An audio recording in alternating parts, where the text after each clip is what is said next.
Mr. Chair, I have 6 o'clock. Very good. I'd like to call this Executive Board Commission meeting to order. It's the July 7th meeting. Purpose of this meeting is to act on requests for changes in zoning and special procedures. Can you take roll, please? Mr. Taylor? Here. Ms. Hart? Here. Ms. Hancock? Here. Mr. Bedell? Here. Mr. Fagan? Here. Ms. Williams? Here. Mr. Chair, you have a quorum. Very good, thank you. First on the agenda, I'd like to get the meeting minutes of the executive session for May 12th, 2025 approved. Everybody had an opportunity to read the minutes, they were sent out. Have any corrections or objections to the minutes? None? I'm looking for a motion for approval. Motion to approve? Second on that motion? Second. All those in favor signify by saying aye. Aye. Aye. Aye. Ayes have it. And now for our committee reports, which would be the comprehensive planning committee report of June 30, 2025 meeting of the committee. Who would like to give that report? I have it. Okay. At the June 30th, 2025 meeting of the Comprehensive Planning Committee, we heard a summary of the STLCO 2050, an equitable and sustainable comprehensive plan. Subsequently, the committee voted to forward a recommendation that STLCO 2050 be adopted at the county's general plan to the full planning commission. Thus, the item is on the correspondence order of business for the commission's consideration tonight. Is there any questions? Anybody? Great meeting, was good. Good summary that Mel gave. And if there's any questions, Jake here had the answers for him. So moving in the right direction. And I think there was an email sent out for folks when it comes time to set at a county council meeting to talk in favor of this. I hope everybody has an opportunity to make at least one of the meetings. Hopefully there's only going to be a couple, one bring it out and one to approve it. That's usually how it goes. Or would they do it the same night? So this item will end on the county council's agenda next Tuesday. It will end up on their agenda under their correspondence items, which is at the beginning, or communications items, which is at the beginning of their agendas, which starts the legislative process through the county council. So this will be effectuated through the passing of an ordinance, which does go through the county council's standard process, receive and file, order legislation, introduced, perfected, passed. So this will be discussed at multiple county council meetings, and we expect that there would be a committee of the whole that would be set for this. However, no such date has yet been made. I know that we're working with the county council, but no such date has been determined at this point. Okay. Well, thank you for that explanation. Let's go into new business. Consideration of the petitions from the public hearing. And we have PC 15-25 Merritt's Holding, Inc.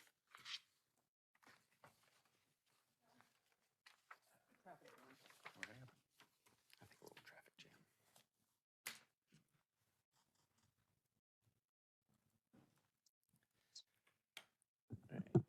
Good evening, Commissioners. We have PC 15-25 Merritt's Holdings, Inc. It is a request for a change in zoning from C8 planned commercial to M3 planned industrial for a 14.32 acre tract on the north side of North Highway Drive and west of Larkin Williams Road. This site is located in Southwest County, just off of I-44, and there you can see it in outline in red on the aerial. Here's another larger aerial shot. The petitioner is planning on splitting the 51.11 Merritt's campus into 2 lots and rezone Lot 1 from C8 Planned Commercial District to M3 Planned Industrial District. The proposed use is for marijuana cultivation, manufacturing, fulfillment, and warehouse and office space. The petitioner plans to lease out approximately 77,000 square feet of the vacant warehouse space in the existing 1-story building to a marijuana cultivation license holder. The facility is located more than 1,000 feet from an existing elementary or secondary school, child center, or place of worship. The current C8 ordinance permits the following uses: office, warehouse, distribution centers, promotional mailing facilities, film processing and printing laboratory, and accessory uses. The preliminary site development plan, the proposed use will occupy a portion of the 337,000 square feet existing building. The proposed use would utilize existing features of the site with minimal redevelopment. There are 280 existing parking spaces on Lot 1, so there are no new proposed parking, and no new landscaping is being proposed as well. The department recommends approval for this request. The proposed use is appropriate with the intensity of uses in the surrounding area. At this time, I would request a motion. Okay. You've heard the recommendation of the staff. Do I have a motion for approval? So moved. Is there a second? Second. Okay, there's been a first and a second. Do we have any discussion? Any discussion? None? I can't remember if this was asked before, but is this the first facility of its kind in St. Louis County? There are a couple other indoor cultivation facilities in unincorporated St. Louis County, and then there are a few in municipalities as well, but this is not the first in unincorporated St. Louis County. Any other questions, discussion? May I make a comment? Please do. Nice job, Jacob, for your very first, for your, presenting your very first case. Thanks. I mean, we'll see how the vote goes. There we go. Okay. That being said, first and second, all those in favor signify by saying aye. Aye. Nays? Aye. Yeah, ayes have it. Thank you very much. And next, we have old business. Letters for approval, PC 07-25, Bala Bati.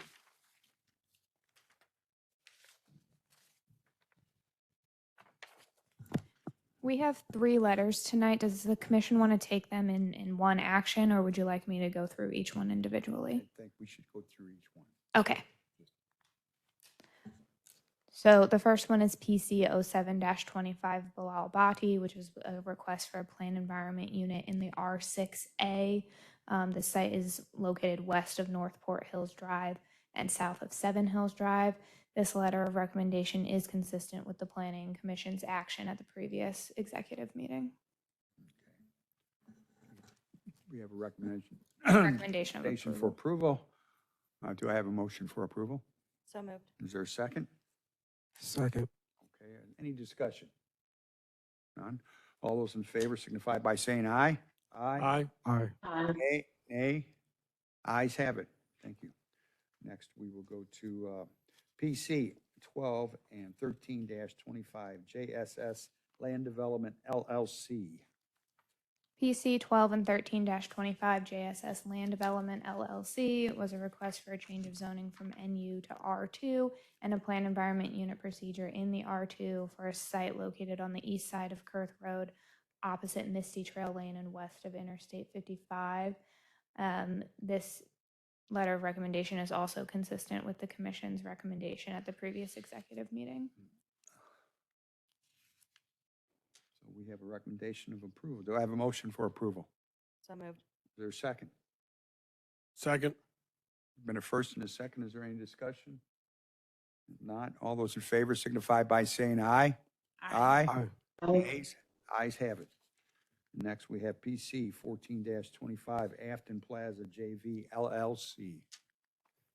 PC 14-25 Afton Plaza JV LLC was a request for a conditional use permit in the C3 shopping district located west of the intersection of Gravois and Weber Road, approximately 900 feet east of McKenzie Road. This is a letter of decision consistent with the Commission's recommendation of approval at the previous executive meeting. We have a recommendation of approval. Do I have a motion for approval? So moved. Is there a second? Second. There's been a first and a second. Do we have any discussion? None. All those in favor signify by saying aye. Aye. Aye. Aye. Nays? Aye. And then lastly, we have PC 29-21 K2M Properties LLC.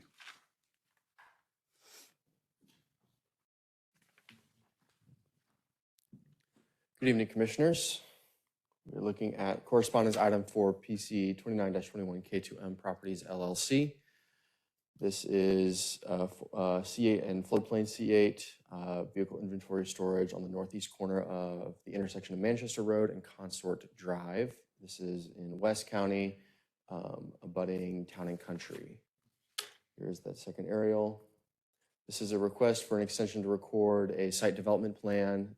Petitioner has noted financial hardships related to obtaining said approved SDP. We are finding recommendation of approval for this. The request is reasonable.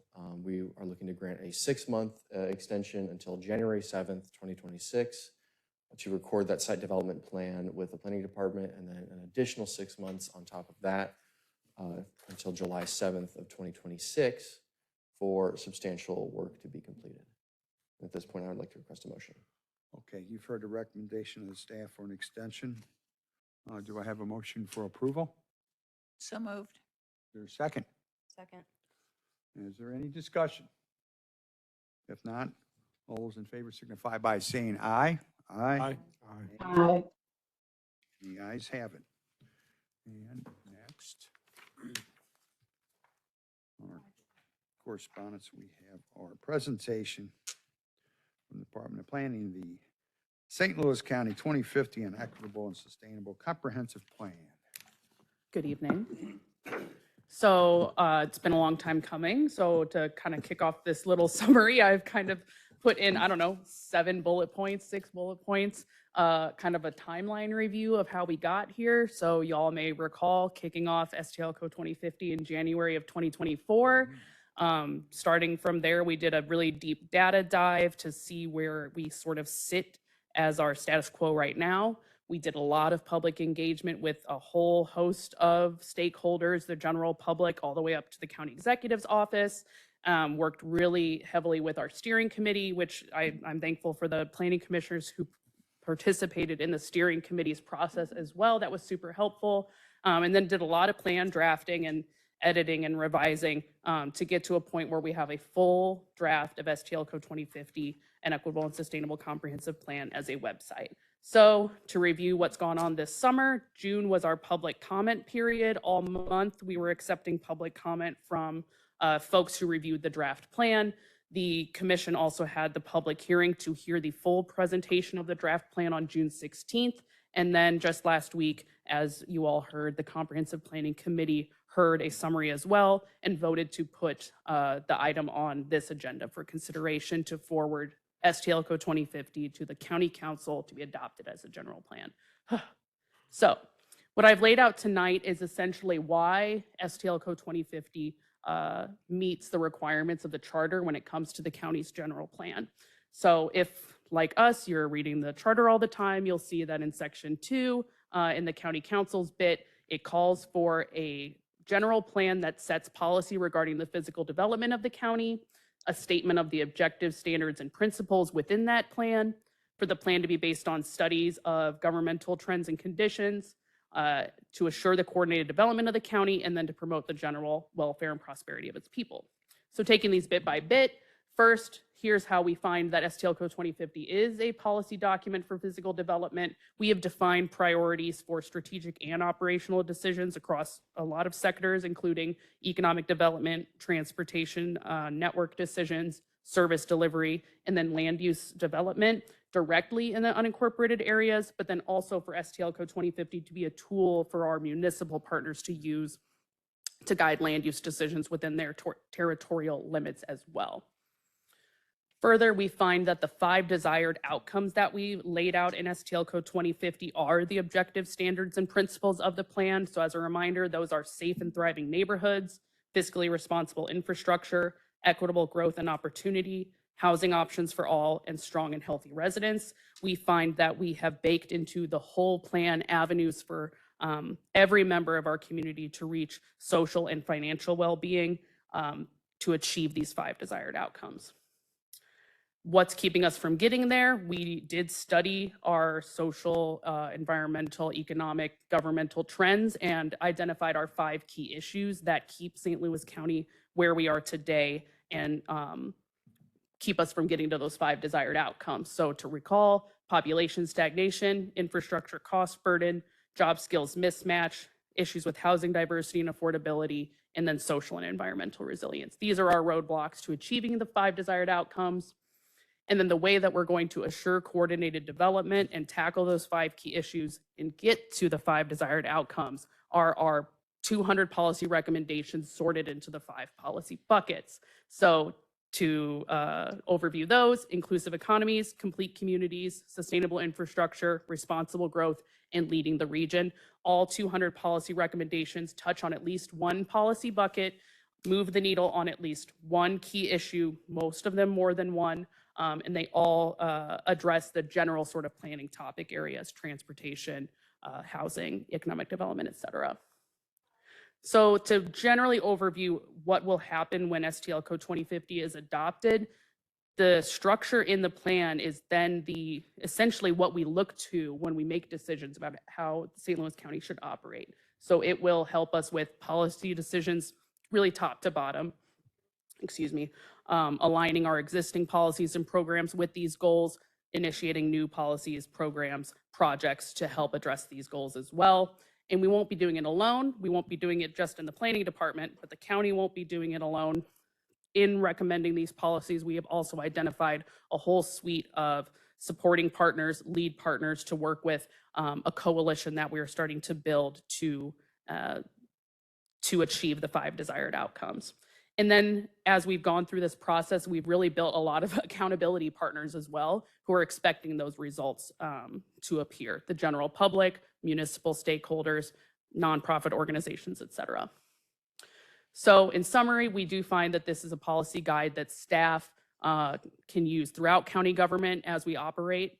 We do find that we do have a lot of challenges. Those 5 key issues are big, sort of wicked problems that have kept us in this position and kept us from imagining really transformative change and the really exciting work we all signed up to do. So we're really excited about implementing STL Code 2050. You will hear less about it from me and more about it from Joel as we move forward. He will likely be the one giving you your STL Code 2050 updates at the regular Planning Commission meetings. And then to come back to the public comment period, I wanted to let the commission know that ultimately the survey that we put out, we got 103 responses, which we were pretty satisfied with. People gave some really robust comments supporting the plan, asking some tough questions of us, giving us things to tweak and refine. So we did do a little bit of refinement to the plan after you saw it at the public hearing on June 16th.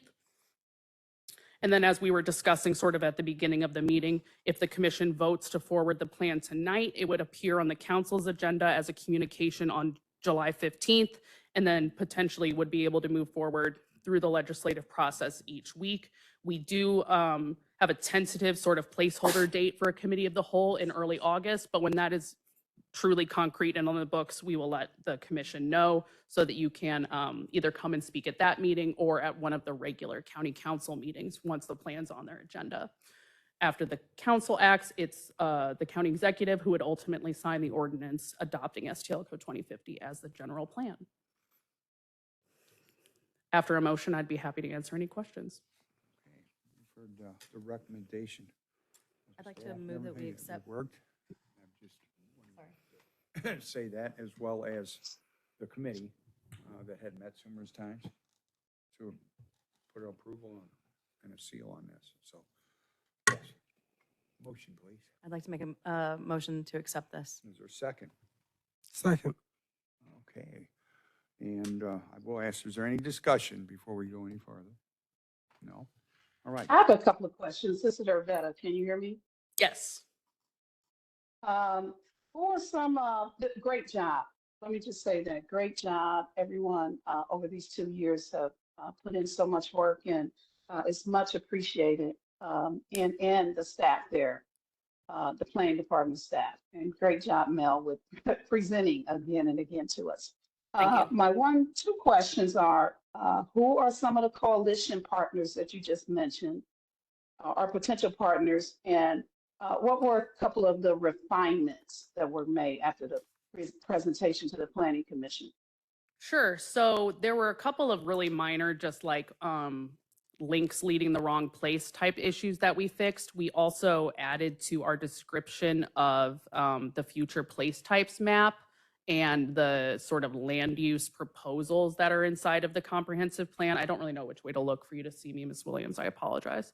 I see the back of you. I see. Yeah. the- So clarifying, making sure that we're really explaining a lot of the concepts in the plan. And that will be some of the lift moving forward, is explaining some of these really high level concepts to the general public, stakeholders who have decision making capacity or not. And so then to your first question, it sort of depends on the recommendation. So for instance, when we take like recommendations pertaining to transportation, people like obviously the County Department of Transportation and Public Works, but also working with entities like Metro Bi-State, MoDOT, TrailNet, Great Rivers Greenway, all of our sort of governmental, nonprofit, NGO type partners who are really subject matter experts who either have the expertise, the capacity, the resources, the knowledge that we need in order to address X recommendation. So it's a lot of governmental partners, people who we do have relationships with now, but there are a lot of relationships that we're sort of initiating through this process as well. Okay, thanks. Anybody else? Okay, we've had a motion and a second. All those in favor signify by saying aye. Aye. Aye. Aye. I Ayes? Ayes have it, 6-0. Very good. Yay! Sorry. Do you have anything to say or anything? No, I concerns just- before we- Jacob's gonna I cry. was like, I'm feeling like a little, you know, this has been years of work. And I hope that this commission recognizes the value of the vote that you all took, that could be a really important and pivotal moment for how the county looks at its future. And a lot of it is rooted in right here in this commission and in this planning department. So it's been a really long time since one of our planning commissions has done this. So Yeah. you all have also done something that has not happened in a really long time. And I am deeply appreciative of you all. I'm deeply appreciative of the staff of the planning department. It's like now we've released it out of our hands is what you all have done, and it is now on its way to county council. So it's we're just tantalizingly close to pulling this part of the job off. So thank you. Job well done to the whole staff. Thank Very you. much. It's been a lot of work, a lot of hours. Very good. Yes. We love clapping. I'll tell the planning commission, we now applaud at the end of every staff meeting each week in the planning department. That's how much we support each other. I don't think we have anything on for the good of the order portion of the agenda. For that, though, may I make just one comment, which is that for all the commission to know is that this coming Thursday, the county council will be having a committee of the whole for appointments. So there are 2 new appointees for the planning commission who will be interviewed by the county council at that meeting. It is online, so if you wanted to watch it, it will be done digitally as it was for everyone who's been on this commission. So there are 2 new members that will be interviewed that evening. And then also on the county council's agenda for tomorrow, Dr. Page has also submitted an additional name for membership on the planning commission. So that individual his name is Gunnar Johansson. He is an attorney with Anheuser-Busch. He has some zoning background, and so that letter is on the council's agenda, and he will also at some point in the future go through the council's confirmation process as well. So I just wanted the commission to know that we have 3 new appointees on the way, and we will be fully staffed back up to 9 members. So, Very good. Nice. Good job. well, thank you, Dr. Page, and thank you, the council, but You've been staying on them, I know that. that's I gotta watch absolutely. what I'm saying here, but yeah, I believe that's been happening. All right. With that being said, do I have a motion for adjournment? So moved. Is there a second? Second. All those in favor signify by saying aye. Aye. Aye. I Ayes have it, 6-0, and we will see everybody next week, July 14th at 7 p.m. Have a good evening, Irvetta. See ya. Good evening. All righty. Bye-bye. That's okay.